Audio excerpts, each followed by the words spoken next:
Telugu Desam party నాయకులు లేకపోతే కరుడు కట్టిన వాళ్ళ సానుభూతి పరులు వీళ్ళల్లో డెఫినెట్లీ కనిపించే ఒక క్వాలిటీ ఏంటి అంటే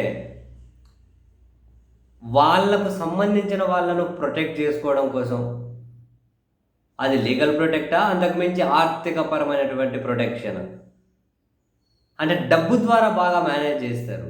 మీడియా మేనేజ్మెంట్ కావచ్చు, వాళ్ళ సానుభూతి పనులు వాళ్ళ కోసం పనిచేసే వాళ్ళ అవసరాలు తీర్చడం కావచ్చు, ఇటువంటివి చంద్రబాబు నాయుడు గారు వాళ్ళు వ్యతిరేకించే వాళ్ళు కూడా అంగీకరించే వాస్తవం. ప్రతి దగ్గర చంద్రబాబు నాయుడు గారు లేకుండా వాళ్ళ కొడుకు లోకేష్ గారు వీళ్ళు పెట్టాల్సిన అవసరం లేదు. వాళ్ళకు సంబంధం లేకుండా కూడా అది కులపిచ్చి అంటే కులాభిమానం అంటారా, పార్టీ అభిమానం అంటారా, సినిమా అభిమానం అంటారా, ఏమైనా పేరు పెట్టుకోండి. విదేశాల్లో ఉన్న వాళ్ళు కూడా ఆ పార్టీ కోసం పనిచేసే వాళ్ళకు ఏదో ఒక సహాయ సహకారాలు అందిస్తూ ఉంటారు. ఈ క్రమంలో తాజాగా మంత్రి నారాయణ గారు అందరికీ తెలుసు కదా, ఒక రకంగా చెప్పాలంటే మున్సిపల్ అడ్మినిస్ట్రేషన్ మినిస్టర్ అయినా అమరావతి మినిస్టర్ అనాలేమో సార్ని, మాస్టర్ని. మొత్తం అమరావతి చుట్టూనే అంటే ఇప్పుడు వేల కోట్ల రూపాయలు తన చేతుల మీదే డీలింగ్ జరుగుతున్నాయి అమరావతిలో. వందలు కాదు, వేల కోట్ల రూపాయలు. అదొక బ్రహ్మ పదార్థం. అమరావతిలో ఏం జరుగుతుంది అనేది, అంత పెద్ద ఎత్తున కాంట్రాక్టర్లకు ఎందుకు ఇస్తున్నారు, మూడింతల రేట్లు ఎందుకు ఇస్తున్నారు, అదొక అర్థం కాని బ్రహ్మ పదార్థం. అర్థమైనా కూడా జనాలకు ఎక్కించనీయకుండా రకరకాల డైవర్షన్లు ఉంటాయి, అది వేరే విషయం.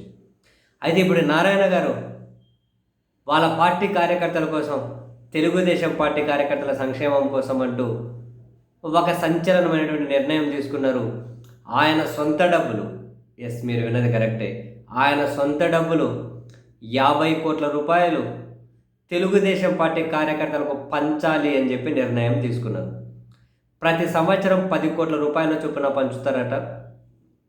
5 సంవత్సరాల్లో 50 కోట్లు. సరే, మరి అధికారంలో ఉన్న 5 సంవత్సరాల టైం పీరియడ్ ఎందుకు పెట్టుకున్నారు అంటే తెలియదు. మళ్ళీ అధికారంలోకి వస్తే ఇది కంటిన్యూ చేస్తారా, అధికారంలో లేకుండా ఇది ఉంటుందా, ఇంతకుముందు ఎందుకు చేయలే, ఇప్పుడే ఎందుకు చేస్తున్నా, ఇవన్నీ తెలియదు.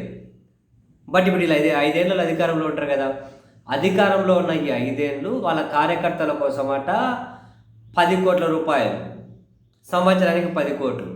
ఇలా చెప్పడమే కాదు, తాజాగా వాళ్ళ భార్య గారితో కలిసి 175 మంది కార్యకర్తలకు మొదటి విడతగా 45 లక్షల రూపాయలకు సంబంధించి చెక్కులు పంపిణీ చేశారు. వాళ్ళ ఆర్థిక అవసరాలు, ఇంకేమైనా కనుక అవసరాలు, లేకుంటే ఆరోగ్య అవసరాలు, దేనికైనా కానివ్వండి. సో మొదటి సంవత్సరం 10 కోట్ల రూపాయలు, అందులో మొదటి విడత 45 లక్షల రూపాయలట ఆల్రెడీ పంచారు. తాజాగా చెక్కులు పంచారు. ఇంట్రెస్టింగ్. 5 ఏళ్ళలో 50 కోట్ల రూపాయలు పంచుతా అంటూ ఉన్నారు. ఇలా బహిరంగంగానే పంచుతా, ఎందుకంటే తెలుగుదేశం పార్టీ కార్యకర్తల వల్లే నేను గెలిచాను, నేను మంత్రినయ్యాను, వాళ్ళ రుణం తీర్చుకోవాలి అని చెప్పి అయితే